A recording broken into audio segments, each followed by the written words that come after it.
Hello everyone. Today's topic is race realism. We will be looking at race realism and the faulty logic that props it up in the minds of its many deranged supporters. Firstly, before we begin, what is race realism?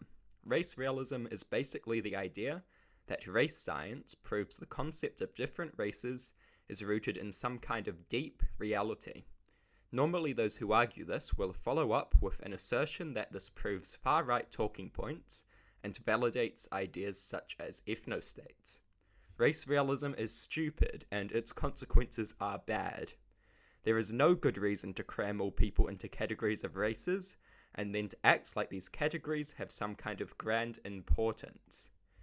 No evidence has yet been coughed up to validate the idea that race is an extremely important and real category that needs to be preserved. Race realism has simply demonstrated that it is an attempt by hateful and very sad, pathetic people to make their racial delusions respectable again. Race realism is propped up by three primary stupid points. These three pillars of idiocy support the idiotic idea of race realism in the eyes of many. Now we shall take a look at these pillars and just how stupid they are. Pillar 1. The assumption of nature. The first, most common and most important pillar is what I call the assumption of nature. Race realists will assume that behavior is a result of nature. Nature, of course, means factors such as biology. The race realist assumes differences we observe between races are inherent. This leads to popular race realist arguments such as, just compare the West and Africa, and just look at these crime stats. The issue with these pseudo-intellectual arguments is that they rely on an assumption of nature.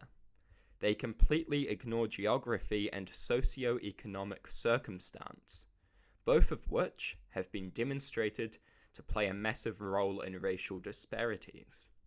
A behavior may even seem hereditary and therefore inherent to a race. In reality, this could be because generation after generation of one race often face the same crippling socio-economic circumstances which creates an illusion of inheritance. Geography and socio-economic conditions are obvious and proven causes of racial disparities. The assumption of nature is an essential pillar of idiocy that supports the idea of race realism. It is an incredibly arrogant and ignorant idea to assume that behavior is innate when evidence suggests that it is socio-economic circumstance and geography that play a key role. This assumption is just one of many that is necessary as a prerequisite of believing deranged racial ideas and conspiracy theories. Now on to Pillar 2. Pillar 2, the assumption of a solid idea. The second pillar propping up race realism is what I call the assumption of a solid idea. This is what race realists are engaging in when they assume race is a strong, solid, and stable idea that means both a lot to people and similar things to people. In order for race to be real, in the almost objective sense that race realists imply it would have looked the same across time periods and in the eyes of different people. This is a terrible assumption to be making. Most societies throughout history have indeed had a conception of race. This conception, however, has varied greatly. Just a century ago, Irishmen, Jews, and Italians were often not viewed as white. Now, almost everyone casually describes these people as white. There are countless examples of this. This is because race is a social construct which is constructed differently by different societies over different time periods.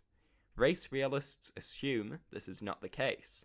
They assume a solid and consistent idea of race exists, and it would have to in order for race to be real and not a mere social construct.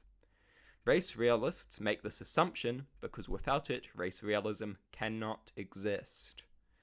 Once again, the race realist is wrong in their assumption. Race is a flexible social construct, not some kind of objectively real categorization.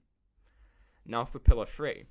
Pillar 3, the logical leap for race being real. Pillar 3 I call the logical leap to race being real. Race realists like to engage in assumptions and logical leaps to justify their deranged conspiracy theories. A race realist will make a statement like, this particular part of this race is more or less likely to get this disease, so race is real. This constantly comes up with sickle cell disease and some other things. It is a deranged argument. Firstly, these racial disparities in getting sick with certain diseases are often not racial at large. They normally relate to smaller portions of a racial group, such as sub-Saharan Africans. To say that this justifies race being real is perhaps the most astonishing logical leap I have ever heard of. It is irrational in that the conclusion does not follow the premise. One group within this race is more likely to get a disease due to environmental conditions and their consequences. Therefore, race is real and we should set up an ethnostate. This is so irrational that debunking it is difficult because it is not an argument. Grouping people because of some small disease disparities and then having the audacity to claim that grouping is real is a complete joke. You would not need to scramble for such stupid arguments if you were right. If race being real was such an obvious, natural, and objective truth, then why waste so much time trying to do the mental gymnastics necessary to prove that it is? Race realism is a joke based on stupid assumptions. Don't take it seriously. Race realists, just like all other far-right racists, are incoherent, blabbering fools. Race is not a serious idea, and it is not real. It is a social construct.